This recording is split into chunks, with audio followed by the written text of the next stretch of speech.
kasus COVID-19, Pemkab Batubara siapkan Perda Prokes. Surya, calon Bupati Asahan hadiri training of trainer tim pemenangan ST20. Rendang ke Pasreh, kuliner khas Kota Tanjung Balai. Selamat malam pemirsa, selain cuplikan berita tadi, kami juga akan menyajikan informasi menarik lainnya bersama saya Maria Hutasoid. Pemirsa, inilah Sumut hari ini malam selengkapnya.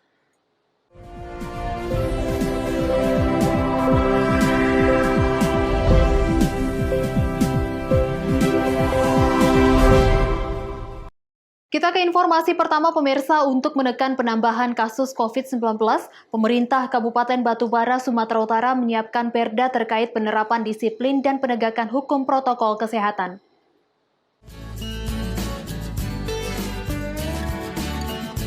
Menurut Bupati Batubara Zahir, saat ini draft peraturan daerah tentang penerapan disiplin dan penegakan hukum protokol kesehatan COVID-19 sedang dibahas di DPRD Batubara. Ditargetkan pada pertengahan Desember tahun ini, peraturan daerah tersebut rampung dan dapat diterapkan pada awal tahun 2021 mendatang.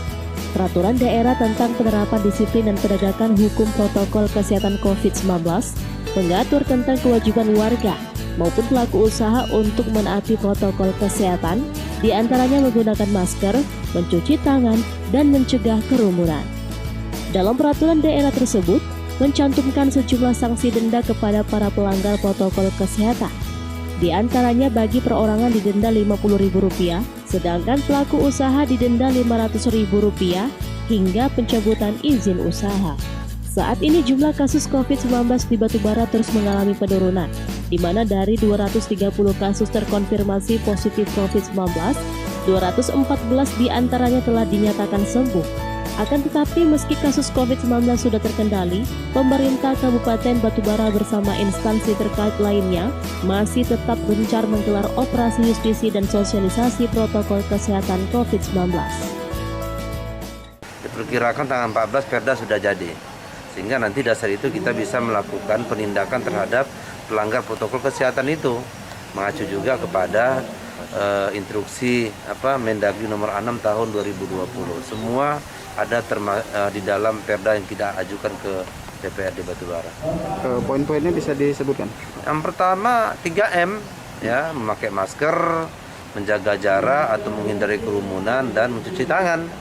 Nah, ketika ada kerumunan, kita beri sanksi sosial, sanksi kesehatan, habis itu kita denda. Bagi masyarakat biasa 50.000 nggak pakai masker. Ya, bagi perusahaan yang tidak melaksanakan protokol kesehatan, ya kita denda 500.000 kalau nggak salah, seperti itu. Taufik melaporkan untuk Eva Rena TV. Selain itu, pemirsa, tidak terima ditetapkan pasien positif COVID-19, puluhan orang dari salah satu keluarga pasien mendatangi Rumah Sakit Royal Prima Kota Medan. Pasalnya, tanpa hasil swab, pihak rumah sakit menetapkan pasien positif COVID-19 dan harus dimakamkan dengan protokol kesehatan.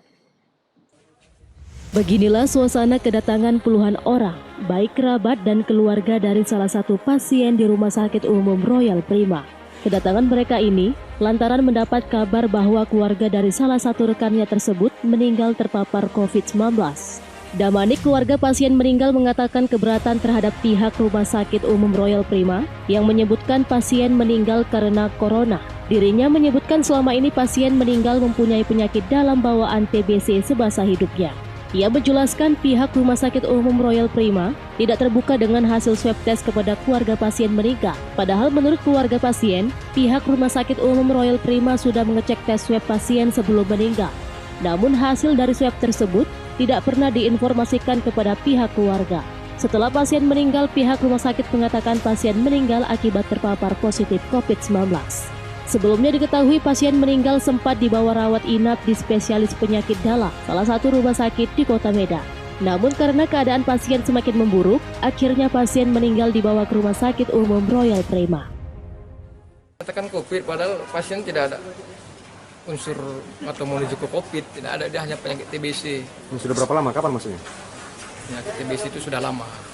Masuk rumah sakit ini? Tanggal 25. Tanggal 25. Meninggalnya? Tadi malam. Tadi malam. Ya. Apa keberatan dari keluarga apa? Tidak ada informasi yang akurat dari rumah sakit. Sudah dilakukan tes swab tapi tidak diinformasikan ke keluarga. Seharusnya kalau sudah tes swab itu kan diinformasikan ke keluarga. Kalau yang positif keluarga kan harus diapain? Di isolasi. Nah, ini tidak ada informasi. Tiba-tiba meninggal langsung dinyatakan COVID? Ya, Sebelum-sebelumnya ada nggak dibilang? tidak ada informasi, tidak ada. Kalau itunya Pak, diagnosa dari masuk kemarin? Keluhan TBC. TBC ya? Dan sudah dari rumah sakit paru, khusus paru, apa namanya, Keperta Ujung, Jalan Sumarsono itu, Jalan Serama. Apa DPC? Itu lagi berobat berjalan itu, lagi berobat berjalan pasien, berobat berjalan. Paru-paru ya, tipuan COVID ya? TBC. Nah, itulah. Ini jadi keberatan keluarga sekarang mau bawa dimakamkan tanpa COVID atau seperti apa tadi?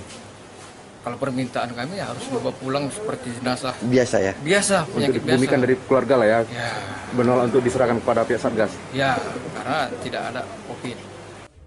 Sejauh ini pihak Rumah Sakit Umum Royal Prima belum memberikan keterangan pasti terkait kejadian ini dan belum bisa dikonfirmasi oleh wartawan terkait. Wahyu Pratama melaporkan untuk Eva Rina TV. Pemirsa, PSBI, organisasi kemasyarakatan yang berbasiskan adat dan budaya etnik Batak, menggelar acara Pertangyangan Bolon Dalihana Tolu atau Doa Bersama. Kegiatan ini dihadiri oleh anggota Punguan Marga Simbolon, Boru, Bere, Ibebere se-Indonesia, serta hula-hula Simbolon Sipitu Sohe. Perkumpulan Marga Simbolon se-Indonesia menggelar acara Doa Bersama atau yang disebut Pertangyangan Bolon Dalihana Tolu yang terkandung makna kearifan lokal bagi suku Batak. Acara tersebut dihadiri oleh seluruh keturunan yang berkaitan dengan Marga Simbolon.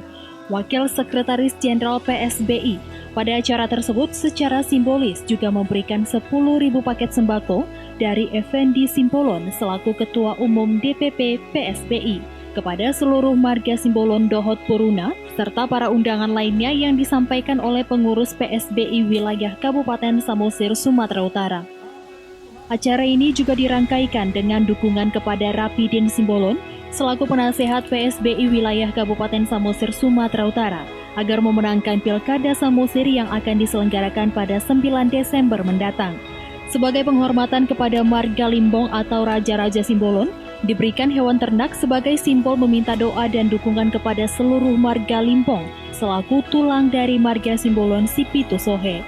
Ketua Umum PSBI Effendi Simbolon melalui Wakil Sekretaris Jenderal DPP PSBI Joner Simbolon berharap Pilkada Samosir yang akan diselenggarakan berlangsung damai dan paket sembako yang diberikan dapat membantu masyarakat Samosir di masa pandemi yang masih berlangsung.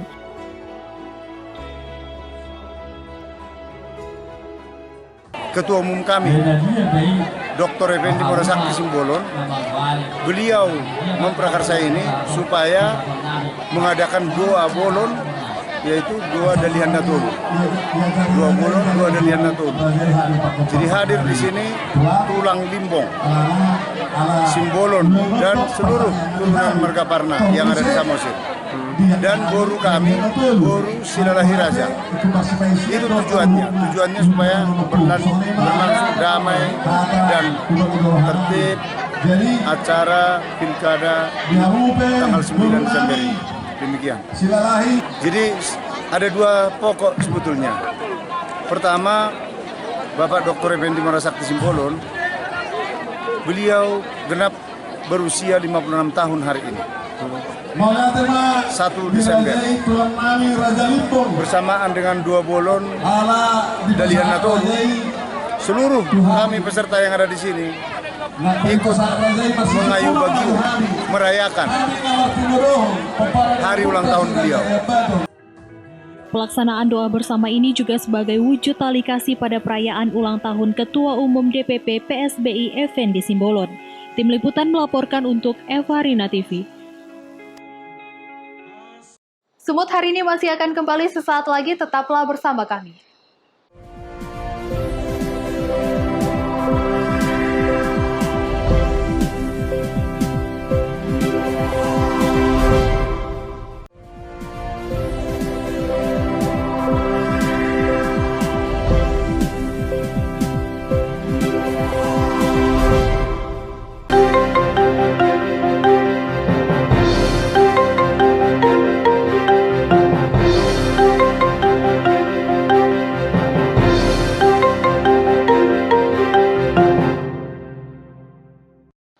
Terima kasih masih bersama kami. Pemirsa Surya, calon Bupati Asahan hadiri kegiatan Training of Trainer pembekalan kepada para saksi TPS oleh tim pemenangan ST20 di kantor Partai Demokrat yang berada di Jalan William Iskandar, Kisaran, Asahan.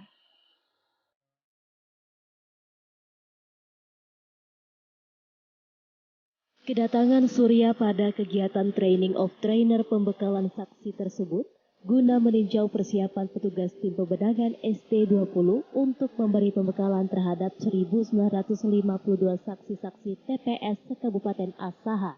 Surya berharap kepada tim pemenangannya dalam menjalankan tugas untuk membekali saksi-saksi di TPS dan nantinya dapat benar-benar selektif berjalan sesuai dengan yang diharapkan. Melalui Training of Trainer tersebut, para saksi ini juga nantinya dapat mengawal suara pasangan Surya Taufik di Pilkada 9 Desember 2020 mendatang. Mapilindo yang merupakan ketua tim pemenangan ST20 mengatakan, kegiatan ini adalah pembekalan dan bimbingan teknis atau BIMTEK kepada petugas tim pemenangan Surya Taufik. Petugas ini nantinya dapat mengaplikasikan hasil BIMTEK kepada saksi-saksi TPS yang ada di seluruh Kabupaten Asahan. 8 hari menjelang pemilihan Bupati dan Wakil Bupati Asahan, tim pemenangan Surya Taufik telah membangun kekuatan dari tingkat kelurahan dan desa hingga TPS untuk menjaga suara yang selama ini telah tersosialisasi, sekaligus mengawal pilkada dari kemungkinan kecurangan. Jadi saya mohon dan saya minta sebagai pasangan calon dan tim kami semua, jadilah saksi nanti pada saat dibekali di kecamatan ataupun di desa, memang betul-betul saksi yang militan, dan saya tahu persis Bapak-bapak, saudara sekalian ini cukup piawai memberikan motivasi kepada saksi-saksi kita, sehingga pada saat perhitungan nanti betul-betul secara objektif dan kita tidak dibully, kita tidak ditokohi. Saya yakin Bapak-bapak, saudara sekalian dapat memotivasikan ini dengan baik. Tim pemenangan Surya Taufik melaksanakan TOT atau Training of Trainer untuk memberikan pembekalan kepada petugas kita yang akan melakukan BIMTEK kepada seluruh saksi pada setiap TPS se-Kabupaten Asahan, mengawal terjadinya money politik, mengawal kemungkinan kecurangan yang terjadi di tingkat pemungutan dan penghitungan suara. Taufik melaporkan untuk Eva Rela TV. Pemirsa, Bawaslu Kota Medan telah menemukan 33 pelanggaran kampanye dari 401 kegiatan kampanye kedua pasangan calon wali kota Medan. Pelanggaran protokol kesehatan merupakan pelanggaran terbanyak yang didapati selama masa kampanye. Badan Pengawas Pemilihan Umum atau Bawaslu Kota Medan telah mengawasi sedikitnya 401 kegiatan kampanye kedua pasangan calon wali kota dan wakil wali kota Medan selama 55 hari. Berdasarkan laporan hasil pengawasan kampanye, pihaknya menemukan sebanyak 33 pelanggaran. Pelanggaran terhadap penerapan protokol kesehatan saat pelaksanaan kampanye pemilihan wali kota Medan menjadi pelanggaran tertinggi dengan jumlah 23 pelanggaran. Bentuk pelanggaran protokol kesehatan yang ditemukan berupa kegiatan kampanye yang menimbulkan kerumunan, di mana peserta kampanye melebihi 50 orang. Selain itu, Bawaslu juga menemukan peserta kampanye tidak menggunakan masker. Dari 23 kampanye yang melanggar protokol kesehatan, terdata 9 pelanggaran berasal dari kampanye pasangan calon nomor urut 1, Ahyar Nasution Salman Al-Farisi, dan 14 pelanggaran berasal dari kampanye pasangan calon nomor urut 2, Bobi Nasution Aulia Rahman. Pihak Bawaslu Kota Medan telah memberikan surat peringatan kepada kedua pasangan calon wali kota Medan, namun belum satu pun dari mereka yang diberi sanksi. Ya, itu pasal 01 itu ada 9, pasal 02 ada sekitar 401 kegiatan kampanye, ya. Itu yang baik yang kita terima pemberitahuannya ataupun yang tidak kita terima pemberitahuannya.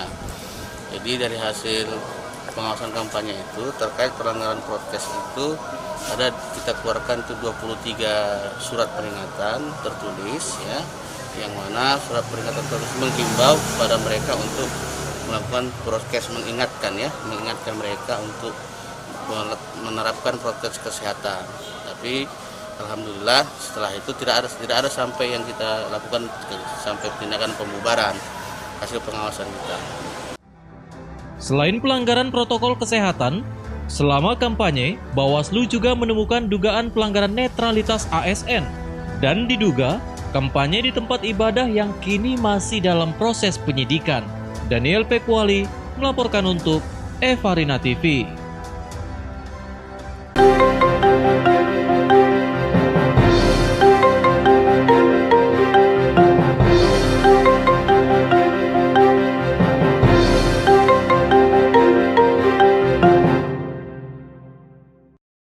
Pemirsa, beli handphone baru menggunakan uang palsu. Pria di Medan diamankan aparat kepolisian. 36 lembar uang palsu pecahan Rp100.000 beserta mesin printer disita petugas sebagai barang bukti.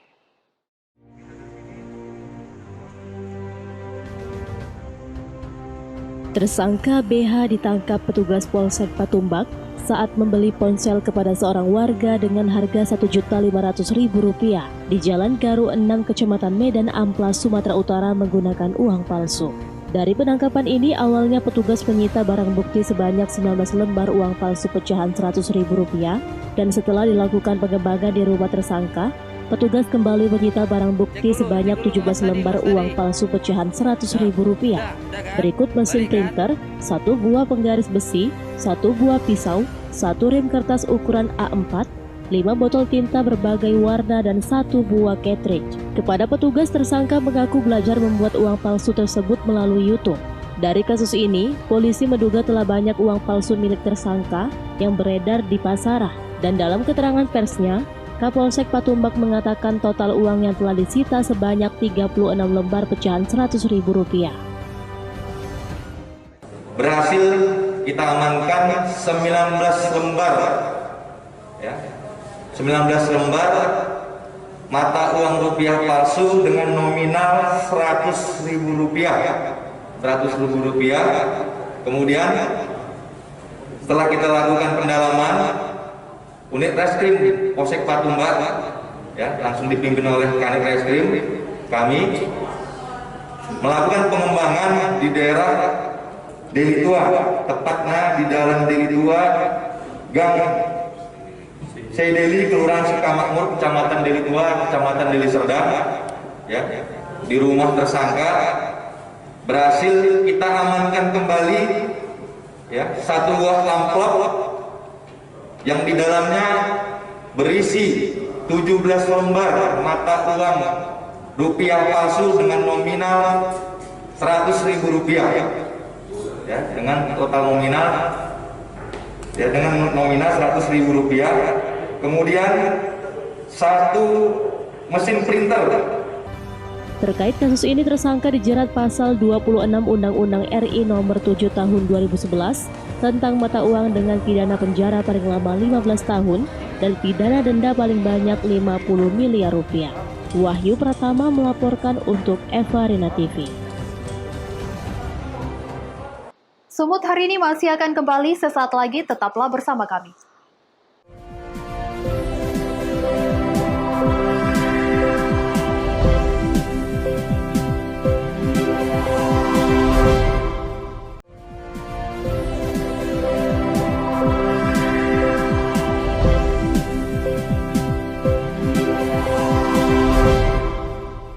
Terima kasih masih bersama kami. Pemirsa, bagi Anda penikmat kuliner Nusantara, menu yang satu ini sepertinya layak untuk dicoba. Bersantap di kota Tanjung Balai, Sumatera Utara, pastinya tidak lengkap rasanya tanpa rendang kepah sereh, yang merupakan salah satu makanan khas kota Tanjung Balai.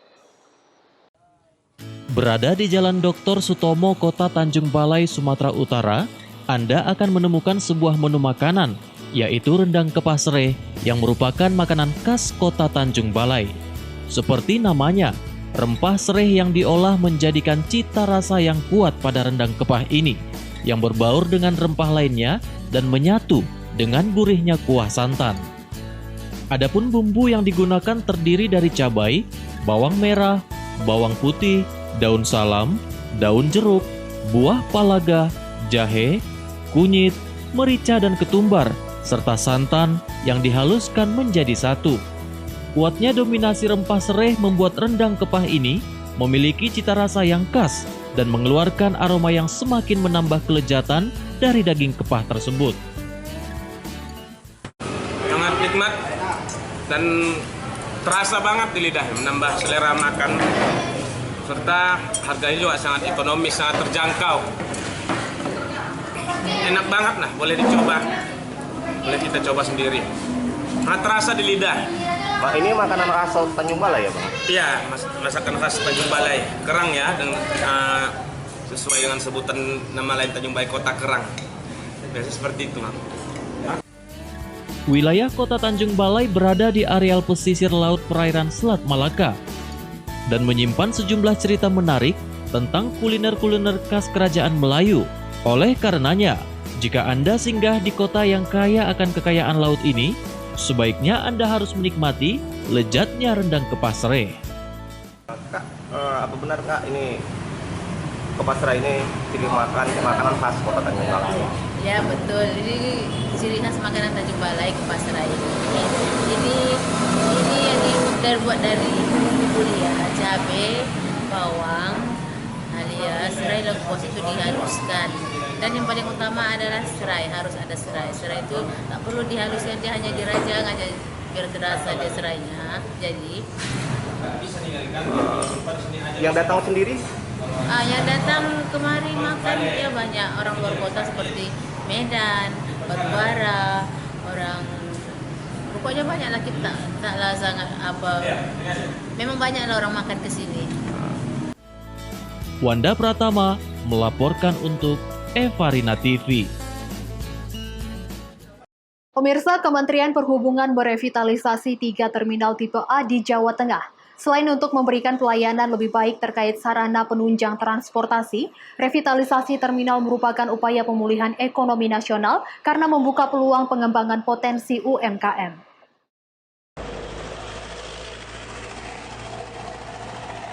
Kementerian Perhubungan merevitalisasi sebanyak 34 terminal penumpang tipe A di seluruh Indonesia. Dari jumlah tersebut, 3 terminal diantaranya berada di Jawa Tengah, yakni Terminal Mangkang di Kota Semarang, Terminal Tirtonadi di Surakarta, dan Terminal Bulu Pitu di Purwokerto. Direktur Prasarana Transportasi Jalan Kementerian Perhubungan Muhammad Rizal Wasal di Kota Semarang Selasa 1 Desember mengatakan, selain untuk meningkatkan pelayanan kepada para pengguna transportasi bis antar kota atau antar provinsi, revitalisasi merupakan salah satu upaya pemerintah dalam mendorong pemulihan ekonomi daerah dan nasional. Karena dengan penataan terminal maka mampu membangkitkan ekonomi sekitar, terutama pelaku UMKM. Meningkatkan kapasitas, kita tingkatkan kondisi terminal, ini adalah untuk supaya dalam pelayanan ke masyarakat kita akan lebih baik. Nah, tetapi ada yang lebih penting sebenarnya, ada yang lebih penting, yaitu manfaat sosial dan manfaat ekonomi. Rizal menambahkan untuk revitalisasi Terminal Mangkang dan Terminal Tirtonadi, masing-masing anggaran yang dibutuhkan senilai 40 miliar rupiah dan Terminal Bulu Pitu senilai 20 miliar rupiah. Revitalisasi terminal tipe A di Jateng tersebut diharapkan mampu memicu pertumbuhan ekonomi baru, karena nantinya tak hanya sekedar untuk angkutan umum, namun ada beberapa potensi usaha di dalamnya seperti hotel dan kuliner. Sehingga diharapkan juga mampu menarik minat calon investor untuk ikut menggeliatkan sektor ekonomi daerah. Dari Semarang, Jawa Tengah, Suryo Wicaksono, Kantor Berita Antara mewartakan.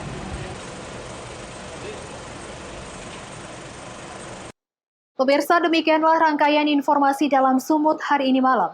Saya Maria Huta Soid mewakili kerabat kerja yang bertugas pamit undur diri. Terima kasih atas kebersamaan Anda dan sampai jumpa.